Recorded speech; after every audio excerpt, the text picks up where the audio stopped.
कुछ लोगों का कहना है कि नहीं देना चाहिए। तो विशिष्ट शिक्षक बनने से हमें क्या क्या लाभ मिलेगा, तो लाभ और हानि का तुलनात्मक हमने एक वीडियो हमने बनाया था और हमने पहले बताया था कि तुलनात्मक रूप से क्या लाभ हो सकता है, क्या नफा नुकसान हो सकता है। जो एक राज्यकर्मी होता है उस राज्यकर्मी को क्या चीजें मिलती है, पहले इस बात को समझ लीजिए। तो राज्यकर्मी को जो सुविधाएं मिलती है उन सुविधाओं में राज्यकर्मी को सेवानिवृत्ति के उपरांत एक राज्यकर्मी को 4 चीजें मिलती है, जिसमें उनका ईएल होता है, ग्रेचुटी होती है, ग्रुप लाइफ इंश्योरेंस होता है और जीपीएफ होता है, और उसके बाद बचता है पेंशन। ये मुख्य रूप से यही फैसिलिटी राज्यकर्मी की है जिसके लिए हम लोग इतना हैतवा मचा के रखते हैं।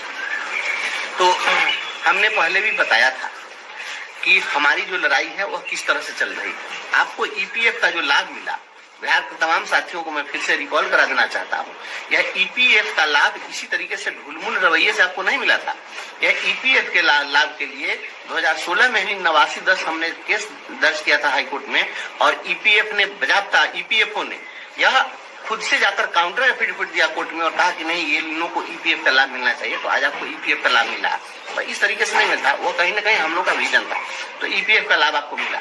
जब आप जाएंगे राज्यकर्मी बनेंगे तो उसमें जीपीएफ लोग कटवाते हैं, लेकिन अब तो जीपीएस भी नहीं, अब तो एनपीएस है। तो उसमें क्या होता है कि पीएफ के फंड में, केवल पीएफ के फंड में सरकार कोई पैसा नहीं देती है, उसमें कर्मचारी अपना कटवाते हैं। जो जीपीएफ का समान भविष्य निधि का प्रोविजन, उसमें केवल और केवल अपना कर्मचारी अपना कटवाता है। खैर, रही बात आपको ग्रेचुटी की, तो हमने आपसे वायदा किया था कि आपको हम ग्रेचुटी का लाभ दिलवाएंगे, और वह दिन दूर नहीं है। सोमवार को माननीय उच्च न्यायालय में हमारे केस की सुनवाई है। पिछले दिनों जो सुनवाई हुई है उसमें कोर्ट का रुख जो सख्त था, और यह एक सेंट्रल लेजिस्लेचर है, और सुप्रीम कोर्ट ने भी जब कह दिया कि नगर निगम के डेली वेजेज वर्कर को भी आपको ग्रेचुटी का लाभ देना होगा, तो ग्रेचुटी का लाभ आपको मिलेगा। अब जो लोग विशिष्ट शिक्षक बनना चाहते हैं मेरे भाई बंधु, जरा आप सोचिए कि जब आप विशिष्ट शिक्षक बनेंगे तो आपको कहा जा रहा है कि यह विशिष्ट शिक्षक बनने के बाद जिला स्तर पर आप एकल संवर हो जाएंगे, यूनिफाइड डिस्ट्रिक्ट कैडर के आप टीचर हो जाएंगे। तो जैसे ही आप नए डिस्ट्रिक्ट कैडर में जब जाएंगे तो पूर्व के आपके सेवा की गणना नहीं होगी। तो पूर्व के सेवा की जब गणना नहीं होगी तो जब आप रिटायर करेंगे तो जो 20 साल से काम कर रहे हैं, इस इन 20 वर्षों के सेवा के आधार पर आपको मिलने वाली ग्रेचुटी का स्पष्ट रूप से नुकसान होता हमको दिख रहा है। हम 20 वर्ष सेवा कर लिए और आज से हमारी नई सेवा स्टार्ट होगी, तो 20 वर्षों के लिए हमारा जो कम से कम 10 माह का जो ग्रेचुटी मिलता है रिटायरमेंट के टाइम में, तो वो तो हमको नहीं मिलेगा। ये तो हमारा नुकसान है। तो मुझे लगता है कि ग्रेचुटी के मामले में हमारा नुकसान हो जाएगा। सीनियरिटी के मामले में हमारा नुकसान हो जाएगा, क्योंकि जब यूनिफाइड कैडर बनेगा तो उस कैडर में जाने के दिन से फिर हमारी सीनियरिटी का निर्धारण किया जाएगा, तो हमारी सीनियरिटी का नुकसान हो जाएगा।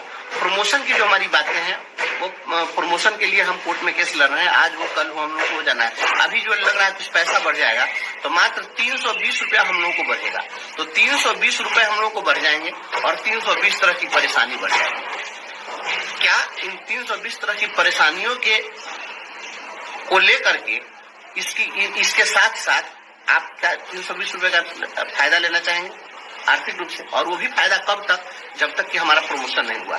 हमारा जिस दिन प्रमोशन हो जाएगा उस दिन आज के डेट में एक व्यक्ति चलेगा विशिष्ट शिक्षक में, एक रहेगा नियोजित शिक्षक में, और कल को जब प्रोन्नति हो जाएगी तो जो नियोजित शिक्षक हैं उनको प्रमोशन के आधार पर उनको जब अगला जैसे ही ग्रेड पे मिलेगा तो आप विशिष्ट शिक्षक से अधिक हो जाएंगे, तो विशिष्ट शिक्षक वाले का वेतन कम जाएगा और नियोजित शिक्षक का वेतन बढ़ जाएगा।